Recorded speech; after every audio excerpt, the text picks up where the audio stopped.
afternoon. Up the hill into turn 19, back into the XL, back onto the super grippy surface on the inside, and then onto the start-finish straight, and that is how we complete a lap. So then, two groups of qualifying about to get underway. Group A up first of all. There are 10 drivers in each of these sessions. The top 4 from each of them will go through and into the dual stages. First up we'll have the quarterfinals, then the semi-finals, and then the finals to decide the front row of the grid. Sadly for Lucas Di Grassi, it's his final weekend in Formula E, and even worse for that, he will not be competing in qualifying due to a technical issue that he suffered in free practice 3. We understand a 20-place grid penalty at the very least is going to be coming his way, as well as probably a stop-and-go penalty as a result of him not being able to serve those full 20 places. You can see the Brazilian driver, the oldest winner in Formula E, sadly out of the car as they've changed the MGU as well as the inverter, and a very sad end to an unmatched legacy in Formula E. And, well, that's what he's pointing to as the cause of the problem, sadly. My name's Tom Brooks, alongside me David Coulthard and Karun Chandok here to guide you through the action. Then 10-minute session about to get underway as the green light comes on at the end of pit lane. Let's run you through the drivers who'll be out in Group A. Pepe Marti, Mitch Evans, who sits third in the championship now. Should have been Lucas Di Grassi, so 10 down to 9. And then Antonio Felix da Costa, Joel Eriksson, Nick de Vries, Norman Nato, Felipe Drugovich, Nick Cassidy, and of course championship leader Pascal Wehrlein. At DC yesterday we saw a great job from Pascal Wehrlein, both Porsches in fact locking out the front row of the grid. The form suggests that they could do the same here this morning. What do you think? Yeah, I think Wehrlein was flawless, wasn't he? He got a little bit of help, of course, from his teammate, but nonetheless, they've clearly got the car dialed in. I think he was 4th this morning in free practice, but within spitting distance. So yeah, I think that he definitely goes into this as the favourite. Yeah, Porsche looking strong here this weekend, and that's backed up by a 1-2 finish for Porsche powertrains as well. Here's how the championship has progressed throughout season 12. We started off with Jake Dennis winning things in Brazil. Then his results began to falter off. You can just see, by the way, as we're looking at this championship progression, seemingly one of the Nissans, Norman Nato, has come to a stop down at the Custom House chicane. So we'll work out what that's all about, but clearly a technical problem there for the Frenchman in what we're expecting to be his final weekend with the Nissan team. And that could bring out a red flag in the early stages of this session if he can't get that car recovered. Double yellow down at turn 10, as we can see from the lighting gantry just behind there, but not an ideal start to his session of what's been another disappointing weekend for Nato. Only 15th at the checkered flag yesterday, 19th this morning in FP3, and also for this man Ollie Rowland, who'll be out later on in Group B. It's difficult as well because he doesn't have that reference point with the data in this session. Yeah, just listening into the radio here. Blows a brake.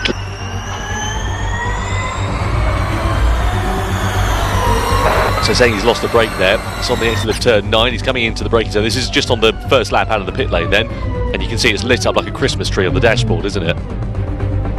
Yeah, red car there, so saying to stop it. Still, I think he's just trying to reset and recycle the system, just listening to the team radio. I think he has actually been able to reset it, and yeah, there he is, up and running. So we should get away without a red flag, Tom. That's great news, really good news, because yeah, it would have disrupted everybody else's run plans. Comes back out onto the racetrack. I imagine Albie, as a precaution, he'll probably pop back into the pit lane just to get everything checked over. I think it's going to keep going. Yeah? You go in the pit lanes, you're going to lose time, you're never going to get the tires up to temperature, so as long as he feels the car is safe to drive, and the team feel that this car is safe to drive, he should just carry on. You see Google Gemini reckons an out lap, couple of build laps to generate tyre temperature before starting the first push lap here yesterday. As discussed, Mitch is a plant, so we need to suffer some time. Yeah, and that's a very good point to mention as well here this morning for Jaguar. So Mitch Evans in free practice 3, if you didn't catch it, suffered a technical problem, a DC-DC issue where the team have replaced that, their championship spec component part, so he doesn't suffer a grid penalty as a result of it. But Evans out in this session, only got 7 laps of running compared to everybody else who ran sort of in the early 20s in terms of their total lap count, so a lot less data for him. Yeah, but I'm trying to understand what that radio message might mean. Albie, maybe you can shed some light, but when they say to Da Costa, we need to take some pain because of Mitch's issue, what could that be? Update, apparently Mitch is on double build. Yeah, copy. Well, that was Verline that was in front of him as Evans was trying to push on a little bit. He's backed off now. That was a weird statement, I have to say. I agree with Karun. That was a little bit cryptic in terms of, suffer some pain. I mean, it's qualifying. They're sequencing. Don't know, maybe just a track position thing. Yeah, you see they're out on track at the moment. Evans currently in front of DaCosta. Again, still these build laps coming in, so lap time's nowhere near where we're expecting them to be later on in the session. We're at the sort of fastest points of the racetrack throughout this weekend. It's rubbered in quite a lot. You can see where that's been laid down as we come through into turn 9. Here is Pascal Wehrlein, your championship leader. 5 points now the advantage he holds over Jake Dennis. 21 points back is Mitch Evans as a result of how things unfolded in the race yesterday. If you didn't catch it, Evans and Jaguar went for an earlier pit stop. They got unlucky though with the timing of the full course yellow, because Wehrlein pitted as the full course yellow came out, got a cheap pit stop, came back out into the race and then had a sizable advantage. I would slightly counter that by saying I don't think Evans got unlucky. I actually think Wehrlein got extremely fortunate with the timing, because if you look at, he pitted on the same lap as 6 other people, yet he gained 6 seconds on Jake Dennis. The timing for him could not have been better. When they unplugged the car, it went green. Yeah, absolutely. And he pulled 6 seconds even on his championship rival Jake Dennis, who otherwise I think would have actually been right behind Wehrlein. So yeah, it's a shame for Evans, but I think both things can be true, Tom. Yeah, I agree. Well, here we are then in the garage. Josep Roca there, just closest to your picture. Gary Eckerold in the middle, Ian James on the right-hand side. You see Dan Tauris in the Andretti garage on the left-hand side, just having a quick word with Jake Dennis, who'll be out in Group B a little bit later on. There's going to be an interesting group, that one as well, because in the 300 kilowatt running that we saw earlier on this morning, a lot of those drivers were right up the sharp end of the field. But that's to come. This is now. See on board here with Mitch Evans, his final weekend with Jaguar. Again, cool lap. So Antonio 3 seconds behind on build.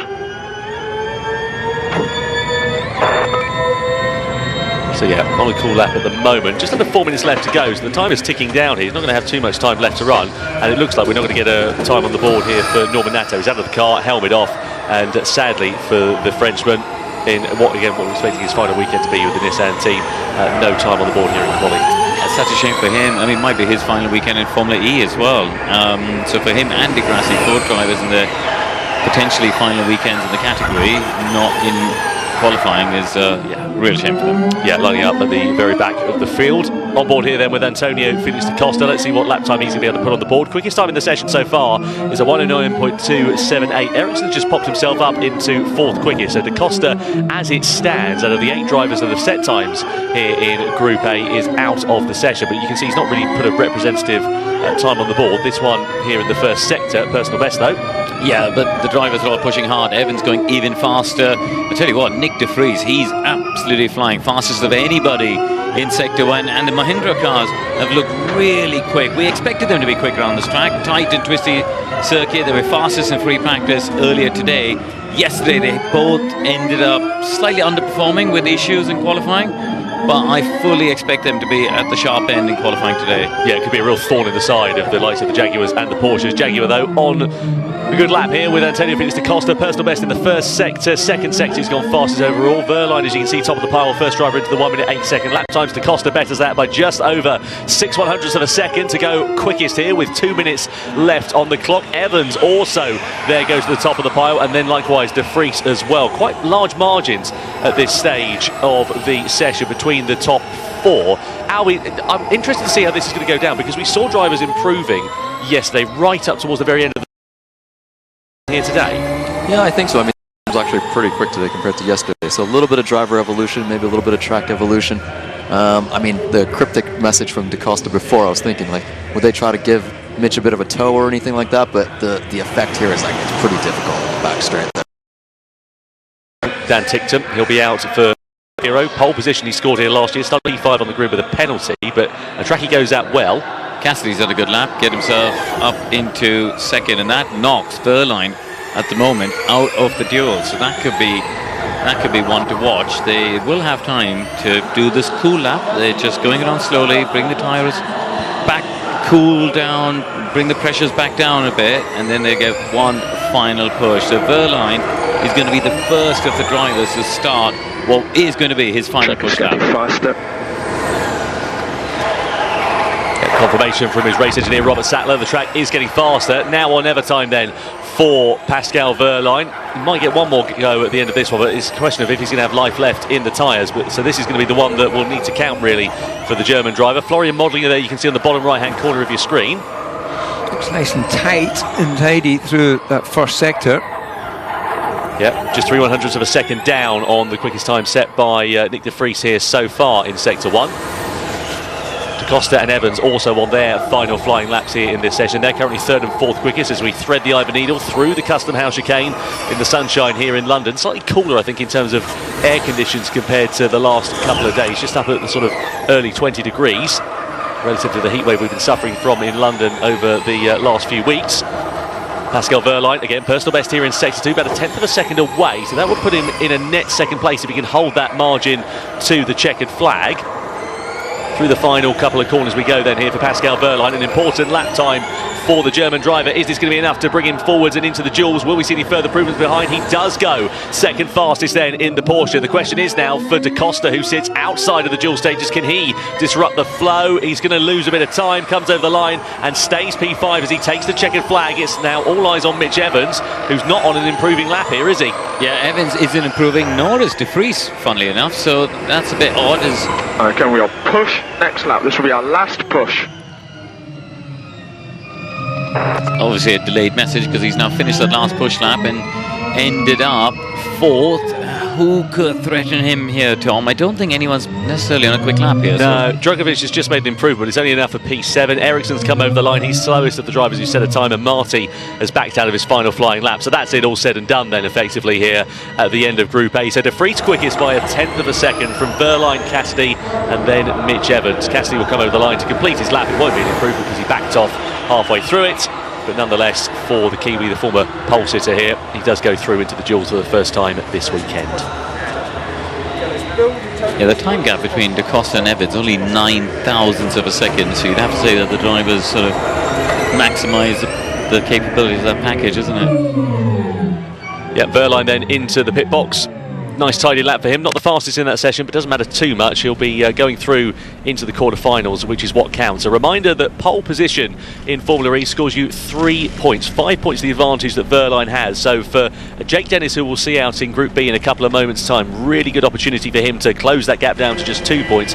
Or conversely, if Pascal Wehrlein can get pole position, to increase that advantage up to 8 points with a further 26 in play going into this afternoon. Sorry mate, we're out. Yep.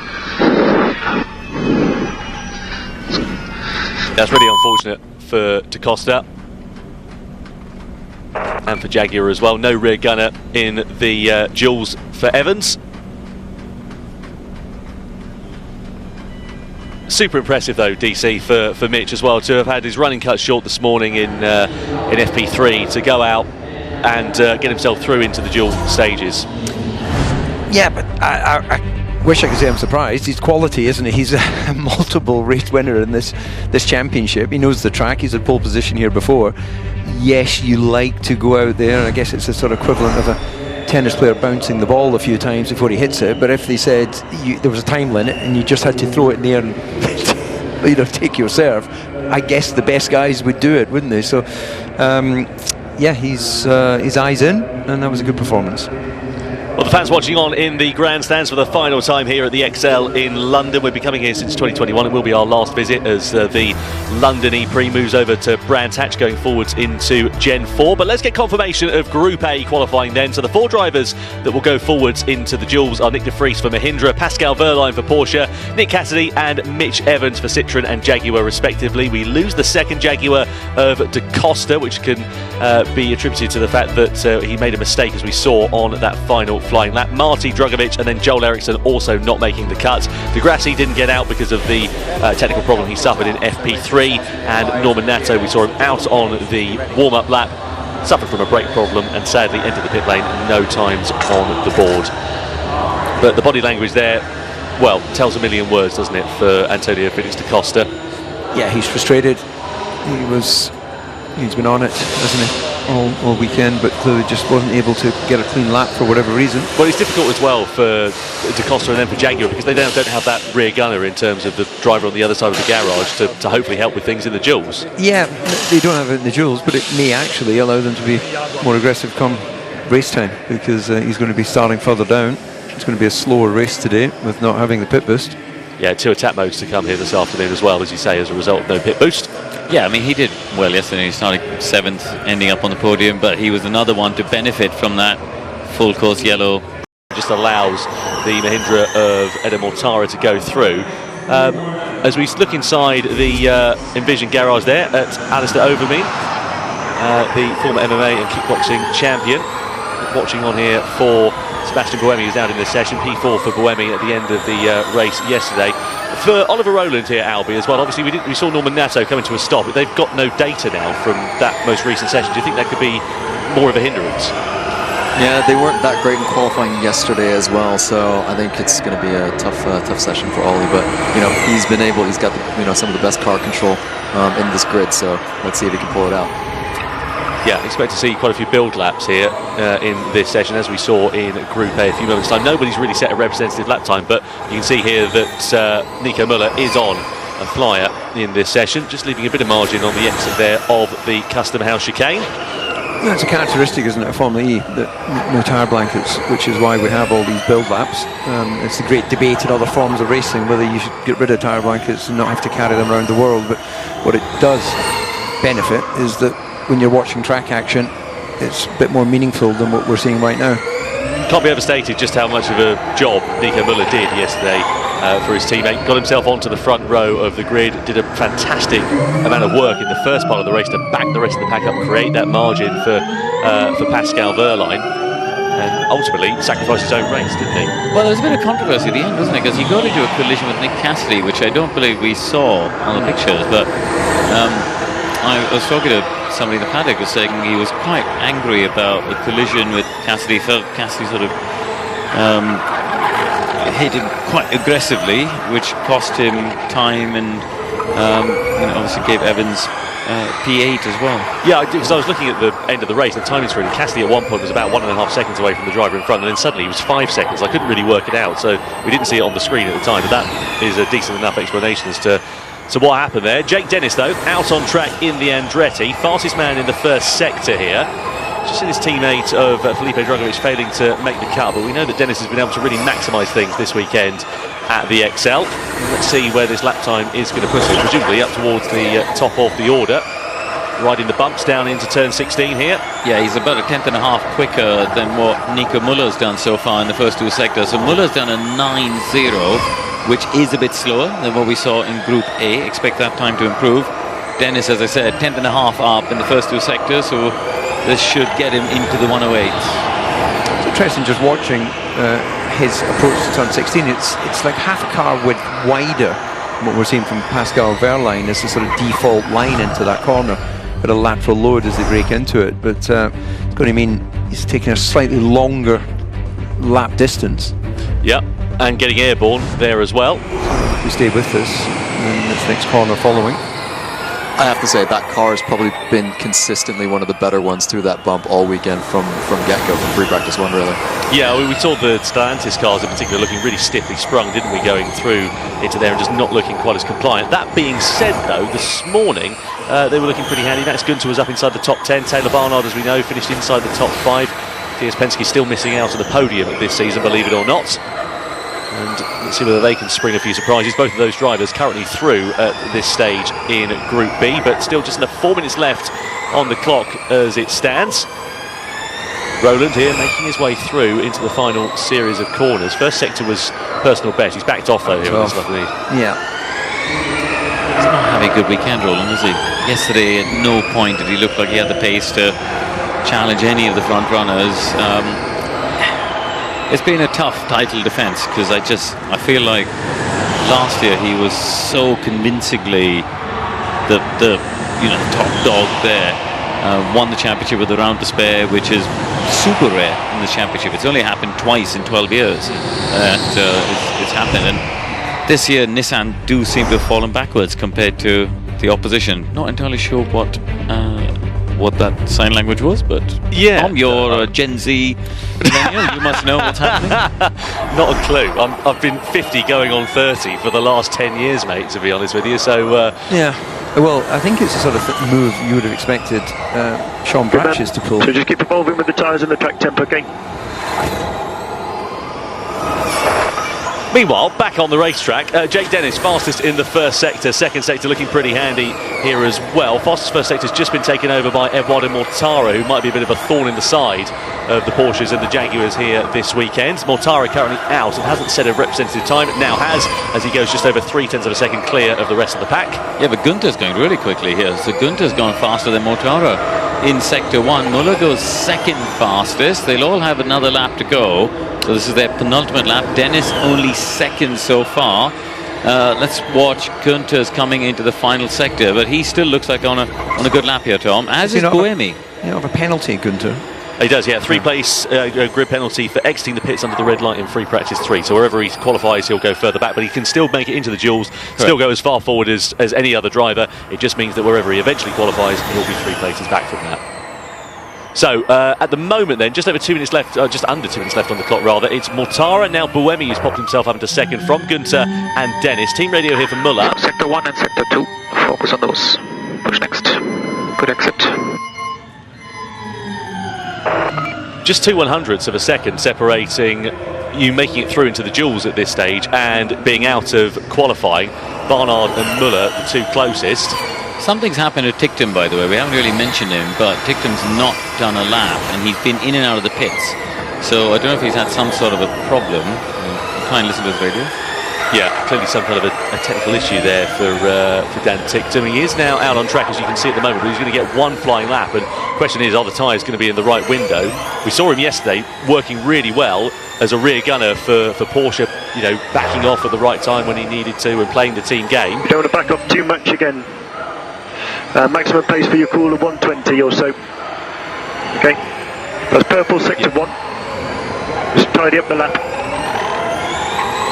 So Dennis just been given instructions there by Sean McGill. We see Nico Muller, the second Porsche here, just backing off and getting himself ready to fire over the line into his final flying lap. We saw Antonio Felix da Costa, the second of the Jaguars, failing to make the cut from the group stages and into the duels. Let's see whether Muller can turn that form book around in the Porsche garage and get both of those cars into the duels, giving them an opportunity to try and orchestrate. Did he clip the wall on the inside? Yeah, he did on the inside apex there, but his first sector is still good, so he's clearly it's just a glancing blow. It's not really cost him. Dennis has not improved on his first sector by much, a couple of hundreds, so we'll have a look. This is the important one now. We'll get the second intermediate time as he gets to 16, and he's down. So Dennis is down on this lap, so that's not looking good for him. Muller's improving. Ticktum's on a good lap. This is his one and only push lap here for Dan Ticktum, and he's gone fastest of anyone, Tom. Yeah, Muller's looking pretty handy there as well on the other side of the Porsche garage. So I don't think Dennis is going to make an improvement here, and this might leave him quite vulnerable at the end of the session. Dennis comes across the line and stays fourth fastest, but what about Dan Ticktum? One flying lap, and he goes up into second. He knocks out Jake Dennis, who is second in the championship, and Muller also improves as well to just compound the woes for Andretti. He goes up into P2, pushes Buemi onto the bubble, pushes Gunther out for the time being. Barnard makes an improvement and subsequently knocks out the Envision driver as well. You can see what it means for Porsche there with Muller and Ticktum to go through. And for Jake Dennis, second in the championship and qualifying. I can't do no more.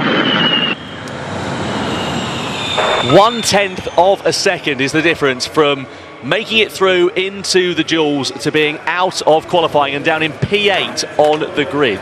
Yeah, you got 8 cars within less than 0.2 of a second. It's unbelievable. Yeah, very, very fine margins, as always in Formula E, especially so here in London.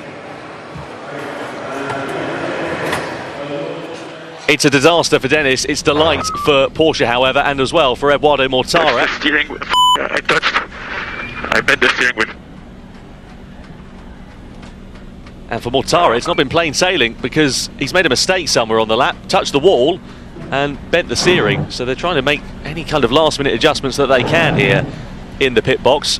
I've got to say, DC, really impressive for Dan Ticktum. As we said, lack of running for him. Let's have a look at, first of all, at what happened to Edo Mortara. So we're through into the final sector, turn 17 here on the left, and is he just going to clip it on the inside? He is. Yeah, and that, I think, is what actually pulled off some of that graphic sign.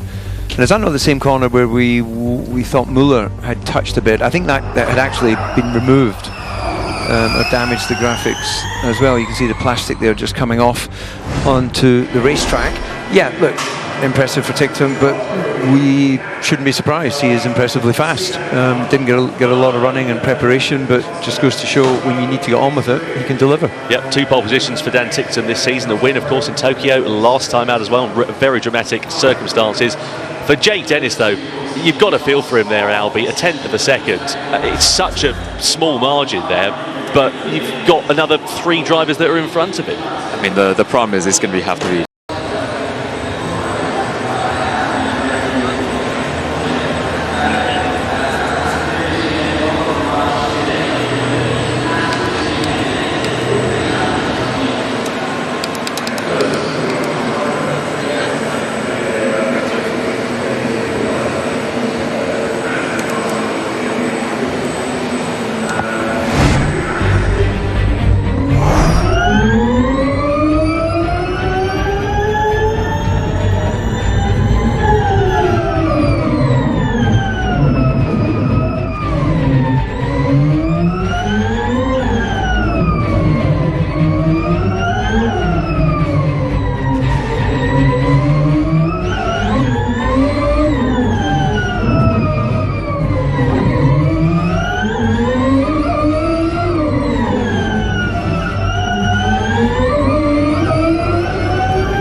Thanks, Nicky. Looking forward to this one then. Quarter-final 1, Nick Cassidy versus Pascal Wehrlein. A man who's on the precipice of his 2nd championship versus a driver who mathematically can't win it and has got nothing to lose. How does this one go down? Well, if you look at the form so far this weekend, you'd say that Pascal Wehrlein has got the upper hand. But I spoke to Nick Cassidy yesterday. He said he's out here to enjoy the rest of the weekend. And who knows, if he can spring a few surprises, then he might be right there. Yeah, I'm not sure enjoying and having pace are two things together. Certainly when you have pace, you've got a smile on your face. But yeah, this feels like all Verline would need to do is drive one of his normal quick laps, and it would be difficult for Cassidy to suddenly unleash performance that he hasn't really had all weekend, but never say never. No, just looking at the lineups in the quarterfinals, so you've got Cassidy and Verline here for quarterfinal 1, Evans and De Vries in quarterfinal 2. That's a bit of an interesting one to see how it'll work out. Ticktum and Muller in quarterfinal 3. I think we can pretty much guess what's going to happen there. Quarterfinal 4, Taylor Barnard versus Eduardo Mortara. So ideally what Porsche would like is Verline and Muller in the finals again. A repeat of what we had 24 hours ago. What we'd like in the commentary box is something completely different to that. Absolutely. Well, I guess warm up,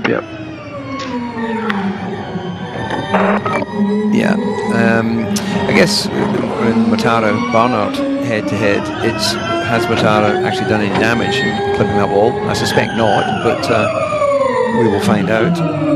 Yep, so Verline was 300th of a second quicker than Cassidy in the group stage of qualifying. If Verline does get pole today, though, it does mean he can mathematically win the title without having to go on and win the race. He's won 7 quarterfinal duels this year, and he's lost 3 of them, and he's won his last 3 quarterfinal duels in a row. Let's see whether he can make it a 4th here this afternoon. Over the line we go. We've split the 2 laps then. In reality, Cassidy's a little bit further up the road, but you can see he's on the left-hand side of your screen. Verline is on the right. Up from 300 to 350 kilowatts of power, now into all-wheel drive here in the dual stages of qualifying as well. So these machines are going to be handling and have a bit more grip than they did in the group stages.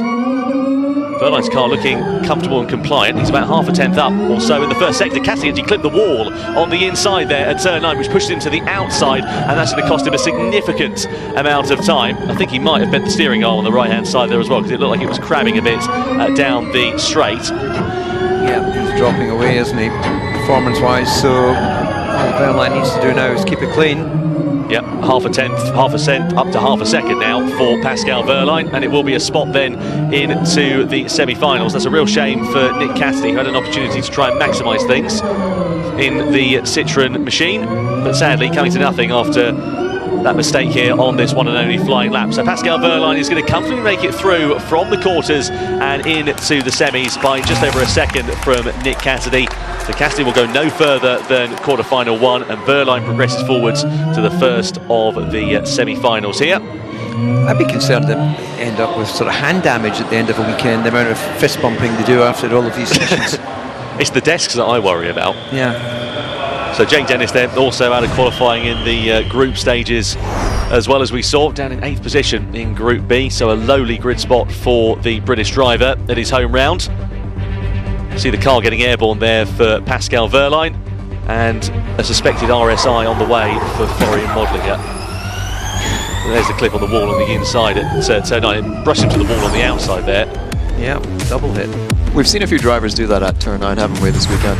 Yeah. It's just a bit tricky there. Yeah, front end just hooks up maybe a bit more with 4-wheel drive. Quarter-final 2 then, Mitch Evans versus Nick De Vries. Penny for your thoughts on this one then, because I think it's going to be pretty tight out there. De Vries, you'd imagine, would have the upper advantage given his pace that we saw in the second of the group stages a few moments ago. He was about 2.5 tenths or so quicker than the Kiwi.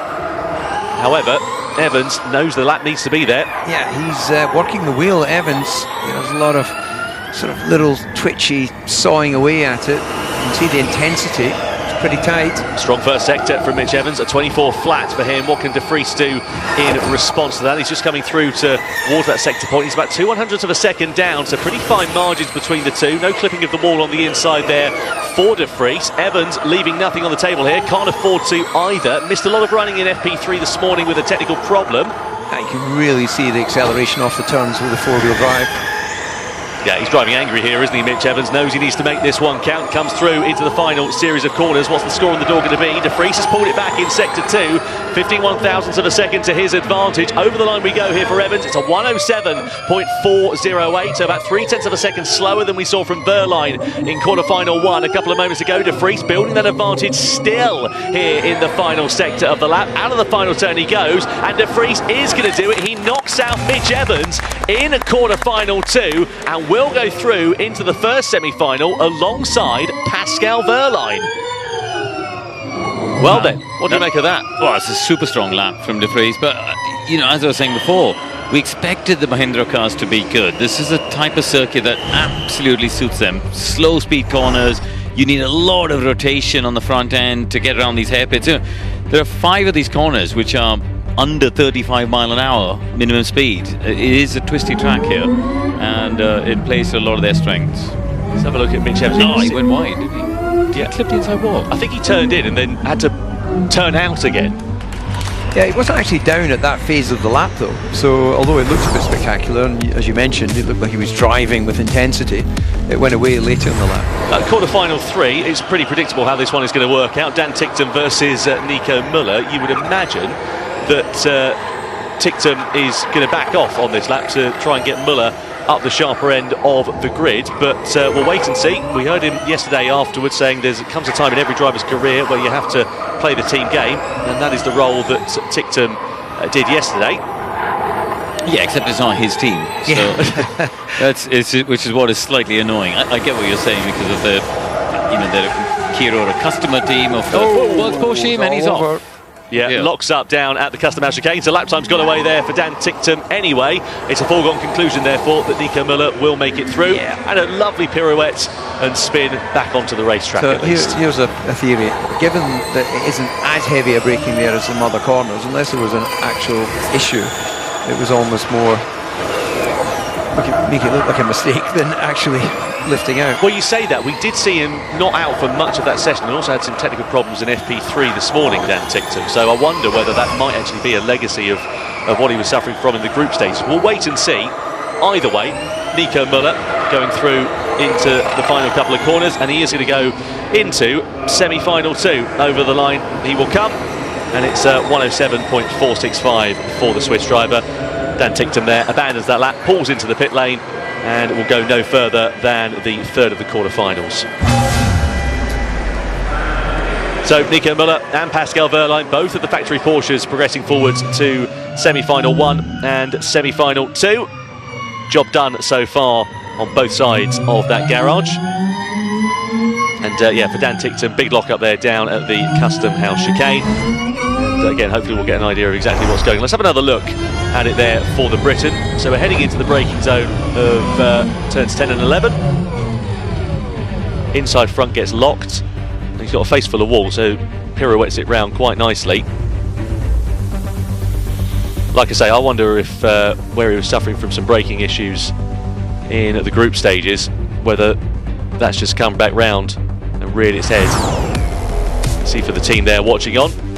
Disappointment. Over to quarter-final 4 though. DS Penske's Taylor Barnard versus Mahindra's Eduardo Mortara. Now, Taylor Barnard had some good pace here yesterday. Pretty quick actually in FP3 this morning in the 300 kilowatt run. He lost that a bit towards the end of the session as he had an off-track moment down at the first corner.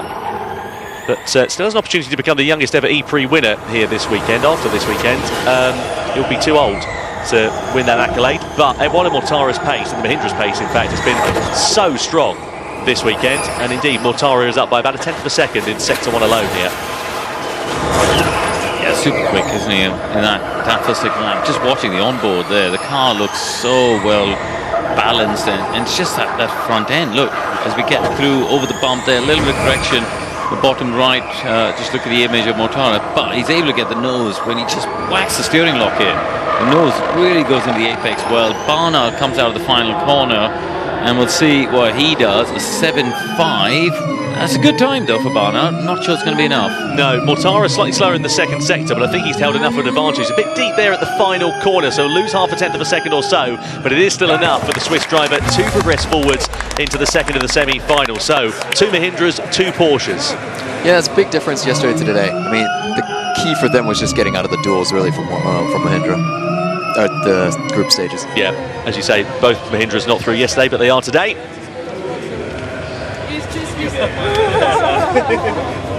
Well, everybody's enjoying watching on here in London, including the celebrities down in the DS Penske garage. And they'll be looking forward to seeing what Taylor Barnard as well as Max Günther are going to be able to get on with later this weekend. Barnard, as we see, not making it through from the last of the quarterfinals. and semi-finals along the way in the not too distant future. Let's have a look here at Eduardo Mortara's flying lap.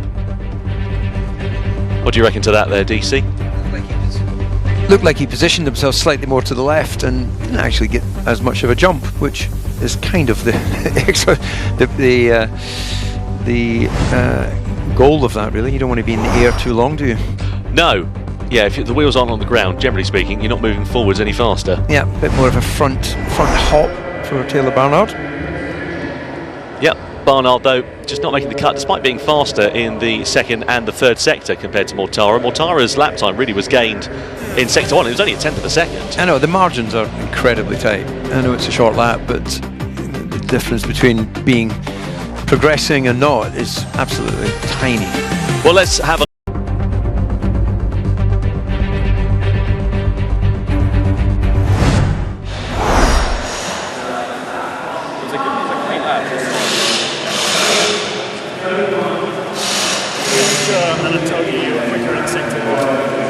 I'm surprised. I feel like my better sector, my worst sector. I thought I got last sector really good, but it was so conservative.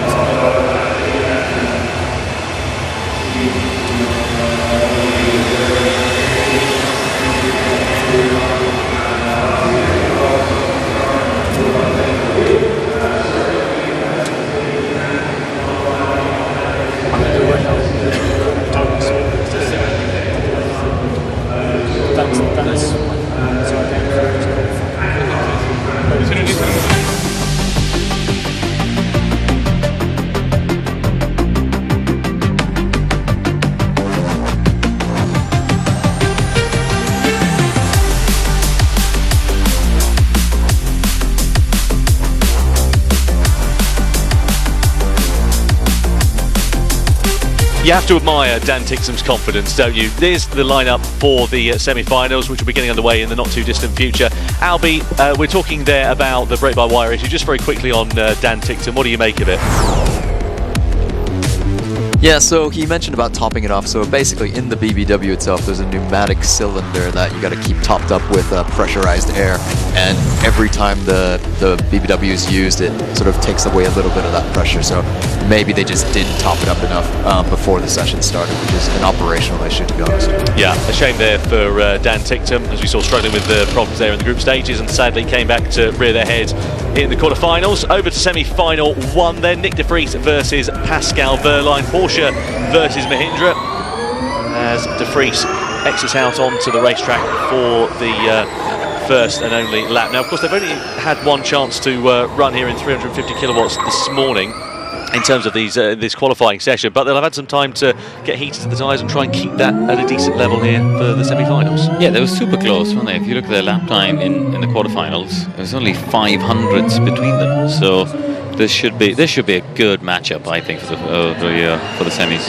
Last time we saw these two together out on the track was in the quarterfinals back in Sao Paulo, actually, at the end of last year, beginning of season 12. Wehrlein winning the quarterfinal on his way to what was pole position that eventually ended up getting demoted because of a penalty. But we'll see how Mahindra are going to fare. As we said, trying to challenge for third here in the Teams Championship. What do you make to this one, DC? Do you think de Vries can be a bit of a thorn in the side of Porsche? Yeah, I think he's been blindingly fast whenever he's run a full attack lap, so I guess his mind is going to be pretty clear. He's not any thoughts of a championship, so but we do know that Wehrlein is like a metronome, isn't he? He's just so consistent as well, so I think this is a great head-to-head. Yeah, beautifully so tight on the wall there through turn 2 for Nick de Vries, but manages to get it all rotated quite nicely. Here's Wehrlein punching his way out of the final corner. As we said, his consistency has been super impressive this weekend. Let's see what it looks like through turns 1 and 2 for the German. All okay here then so far. Side by side we're now running them, so de Vries in reality a little bit further up the road, and see what the first sector time is going to be for the Dutchman as he makes his way through into the daylight, in towards turn 9 where we saw Cassidy clipping the wall a couple of moments ago, and de Vries up by a tenth of a second over Wehrlein, the first driver into the 23s in sector 1. Yeah, there's a little bit more, look to me, like feedback or kickback in the steering of Wehrlein in the opening section of the lap there. So we'll see how it unfolds in this middle section. Yeah, sector 2 looks like Verline's catching him slightly and has managed to decrease that gap from over a tenth of a second down to half a tenth between the Dutchman and the German here. A few more corners now remaining. And for De Vries, it's looking pretty good so far, but can Verline respond to that in the final series of turns? 19 and 20 now await between these two, and we're going to come across the timeline then here, and is De Vries going to be able to do it? He is. He knocks out Pascal Verline in the semi-finals. Mahindra go through into the fight for pole position, and the championship leader will go no further than the second row of the grid here this weekend in London. Well, that's a disappointment for Pascal Verline. It's a disappointment there on one side of the Porsche garage, and it's a slight bit of relief for this man here, Jake Dennis. He doesn't have to look too far up the road to see Verline there. You see Ian James, Joseph Rocker in the Jaguar garage. They'll be debriefing and making some changes, but yeah, incredibly tight between those two in terms of the lap times, just 2/100ths of a second. Now then, semi-final 2. Can Mahindra make it 2 from 2, or will we see a Porsche versus a Mahindra for the finals? What do you reckon, Karim? I think it's going to be an all Mahindra final. I really think the car looks really good. Mortara seemed pumped up after the last lap, but you never know. Yeah, important here for Porsche as well. As you say, 5 points the advantage that Jaguar has in the Teams Championship. Could close that down here to 2. Again, we split these two laps side by side. High 23, low 24 in the first sector is the score on the door that we need to see for these two drivers. And we'll get a decent indication of what it looks like here between Muller and Mortara, the two Swiss drivers going head to head. Wow, only 600s or so between them in that first sector of the lap. So Mortara there, a little bit of oversteers. He picked up the throttle down the back straight, so he's lost a little bit of time as he comes into the custom house chicane there, carrying a bit of understeer through the middle part of that chicane, but just pushing the speed on. It's ever so tight, Tom. Just 33 thousandths between them. Yeah, reminder that Mortara is still carrying a little bit of damage, a legacy of the contact he had with the wall in the quarter-final. Sorry, the group stages of qualifying, I beg your pardon, where he just clipped it on the inside at turn 9. So he's still able to find pace in that Mahindra, however, because he's gained up to nearly a tenth of a second over his compatriot through the final series of turns. Is it going to be an all-Mahindra final, or will we see a Mahindra versus a Porsche? It is an all-Mahindra final as they knock out the Porsches then, and you can see what it means for Fred Bertrand and Jeremy Calanson as they stand to their feet in the Mahindra garage here, and it's guaranteed that one of those cars will be bagging 3 points and pole position here this afternoon ahead of the E-Prix. And a slight sigh of relief, I think, in some areas of the pit lane there, Albie. It's incredible. You see him driving down the pit straight. The steering wheel is left-hand down. You spend so much time on the setup patch, making sure the alignment of the tires is perfectly right, and he goes and does this and sticks it on the front row with the steering wheel like that. I always remember, was it Felipe Massa, when he had a moment in Catalonia, clipped the front wing, broke it on the end plate, and then went half a second faster the next lap and said, oh, we know what to do to go quicker. Yeah, some things you would expect to make a difference don't. And the day driver confidence and desire is, well, that's the biggest variable, arguably, as the driver. You can see what it means for the Mahindra team as well. If you remember back to the first year that we were in the Gen 3 era, they were so down in the doldrums after a pole position at the start of the year for Lucas de Grassi was the real highlight. After that, the wheels well and truly came off the wagon to turn their fortunes around here. Mahindra final. God. We got a Mahindra final, mate. Keep those tire temps up. They're having their best day, aren't they? It's absolutely brilliant to hear. Yeah, great job from Mahindra. They're of course going to be progressing forwards into Gen 4 with both De Vries and Mortara. Two-time winners are the Indian team in Formula E. And one very own Karun Chandok began his Formula E career with that outfit a few years ago now. Yeah, I mean, I remember trying to get them onto the grid, or getting them onto the grid. In fact, not just trying, we got there. You know, working with Alejandro Agag at the should we say season 0 back in 2012, 2013, and getting them here. So yeah, it's nice to see them on the front row. Yeah. You haven't aged a day. Have you got a picture in your loft? No, I've aged a lot. Is that so? Aged a lot. Children do that to you, Tom. I'm glad you said that and not working with me. Thanks for that, though. He was referring to you as well. That keeps me young, working with you. Well, the fans are enjoying that one, and we are hugely excited to see what will happen for an all Mahindra final. Let's give you a reminder of how we got here, though, and see which drivers made it forward, and sadly, who of them missed out in the quarterfinals. We had Nick Cassidy versus Pascal Wehrlein. We had Mitch Evans versus Nick de Vries, Dan Tinctum and Nico Muller, Taylor Barnard with Edo Mortara. The upshot is, in the semi-finals, de Vries got the better of Pascal Wehrlein, and Mortara got the better of the other Porsche of Nico Muller, and we've got an all Mahindra final.